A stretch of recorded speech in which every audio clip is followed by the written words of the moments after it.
12वीं सदी के वस्त में जब सलीबी जंगजुओं और इस्लामी दुनिया के दरमियान एक नाखत्म होने वाली जंग जारी थी, एक शख्सियत अलिफाबेर कर सामने आई जिसने तारीख पर नाकाबिले फरामोश नक्श छोड़ा। ये शख्सियत सलाउद्दीन यूसुफ बिन अयूब यानी सलाउद्दीन अयूबी के नाम से जानी जाती है। सूरज शहर तकरीत के ऊपर गुरूब होने को था जहां सलाउद्दीन पैदा हुए। उनके वालिद नजम अल-दीन अयूब एक बाइज्जत कुर्द सरदार और सल्जूकी सुल्तान के मातहत गवर्नर थे। ये एक बेहद पुरतशद्दुद दूर था और हुआ में ताकत के हुसूल, जंगों और इत्तेहादों का तनाव महसूस हो रहा था। लेकिन अयूब खानदान की रहाइशगाह के अंदर नौजवान सलाउद्दीन पहले ही एक अजीम ज़हन की अलामत बनने लगा था। वो महज जंग के मैदान के लिए मुक़द्दर नहीं था, बल्कि वो ऐसा शख्स था जिसकी दानिशमंदी बाद में वसी अफवाज और कौमों को मुत्तहिद करेगी। सलाउद्दीन ने बहादुरी, वफादारी और हिकमत अमली की कहानियों में परवरिश पाई। उनके चचा शेर को, जो एक मरूफ फौजी कमांडर थे, उनके रहनुमा बने। उनकी सरपरस्ती में सलाउद्दीन ने जंग की फ़न में दिलचस्पी के साथ साथ इंसाफ, सिफारतकारी और इस्लामी क़यादत के उसूलों को सीखा। वो न सिर्फ एक जंगजू थे, बल्कि एक आलम भी थे जो कुरान की तालीमात और पैगंबर मोहम्मद की मिसाल पर अमल पैरा थे। जंग की पुकार।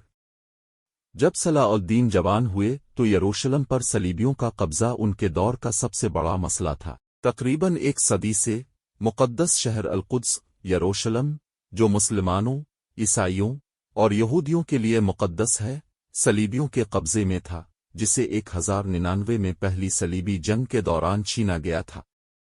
शहर के सुकूत के दौरान होने वाले खूनरेज़ी और मुसीबत की कहानियां अब भी पूरे इस्लामी दुनिया के दिलों में ताज़ा थीं। जब सलाउद्दीन तारीख के मैदान में आए तो इस्लामी दुनिया तकसीम हो चुकी थी। मुख्तलिफ सल्तनतें और हुक्मरान अपनी अपनी ताकत के लिए जिदोजहद कर रहे थे। बुहेरा रोम के साहिलों पर मौजूद सलीबी रियासतें इस तफरीक़े का भरपूर फ़ायदा उठा रही थीं।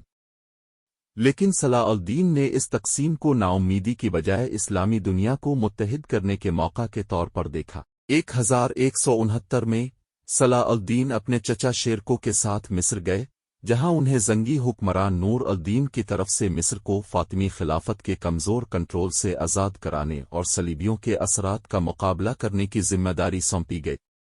मिस्र, जो कभी इस्लामी दुनिया का एक कीमती जौहर था, अंदरूनी बदहाली का शिकार हो चुका था। सलाउद्दीन, जो अभी नौजवान और निस्बतन गैर मरूफ थे, अपनी काबिलियत साबित करने वाले थे। मिस्र में उरूज। शेरको की अचानक मौत के बाद सलाउद्दीन को मिस्र का वज़ीर आज़म वज़ीर मुकर्रर कर दिया गया। मिस्र के मकामी सरदारों को ये फैसला बहुत हैरानकुन लगा, लेकिन सलाउद्दीन जानते थे कि ये उनका वक्त है। उनका मकसद था मिस्र के मुस्तक़बिल को महफूज बनाना और इसे सलीबी हमलों और अंदरूनी बदअमनी से बचाना। फातिमी खिलाफत कमज़ोर हो चुकी थी और सलाउद्दीन ने इस्लामी इत्तिहाद के फ़रोग़ के लिए फातिमी असरात को आहिस्ता आहिस्ता ख़त्म करके मिस्र को दोबारा सुन्नी इस्लाम की तरफ वापस लाया। सलीबी इन तरक्यात को बग़ौर देख रहे थे। उन्हें जुनूब में अलिफाबेरुत हुई इस नई ताकत से ख़तरा महसूस होने लगा था, एक ऐसा शख्स जो न सिर्फ जंगी हिकमत अमली का माहिर था, बल्कि एक सियासतदान भी था। अब सलाउद्दीन ने मिस्र में अपनी ताकत को मजबूती से जमा लिया था और 1174 में नूर अल-दीन की मौत के बाद उन्होंने शाम की क़ियादत भी संभाल। लेकिन सलाउद्दीन की ख्वाहिश सिर्फ ताकत हासिल करना नहीं थी, वो एक मुत्तहिद इस्लामी दुनिया का ख्वाब देखते थे जो अल-कुद्स को दोबारा हासिल कर सके। सलाउद्दीन की नज़रें हमेशा यरूशलेम पर जिमी रहें। वो जानते थे कि मुक़द्दस शहर को दोबारा हासिल करना सिर्फ एक फ़ौजी मुहिम नहीं थी, बल्कि एक रूहानी मिशन भी था। लेकिन वो जल्दबाजी में नहीं थे। पहले उन्होंने अपने अड्डे को मजबूत किया, अपनी फ़ौजों को मजबूत किया और इत्तेहाद कायम किए। उनकी शोहरत एक मुंसिफ और रहमदिल रहनुमा की थी, जो उनके दुश्मनों के दरमियान भी फैली हुई थी। सलीबी अपनी तमाम तर ताकत के बावजूद इस इत्तेहाद से खौफज़दा होने लगे जो सलाउद्दीन इस्लामी रियासतों में पैदा कर रहे थे।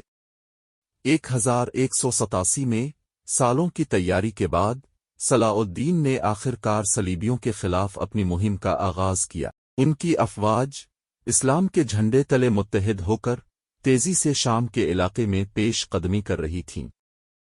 جنگ در جنگ، فتح در فتح صلاح الدین کی فوج ناقابل شکست دکھائی دے رہی تھی، لیکن حقیقی امتحان ابھی باقی تھا۔ یروشلم وہ حتمی انعام تھا، اور صلاح الدین جانتے تھے کہ اس کا حصول تاریخ کا دھارا بدل دے گا۔ جاری ہے۔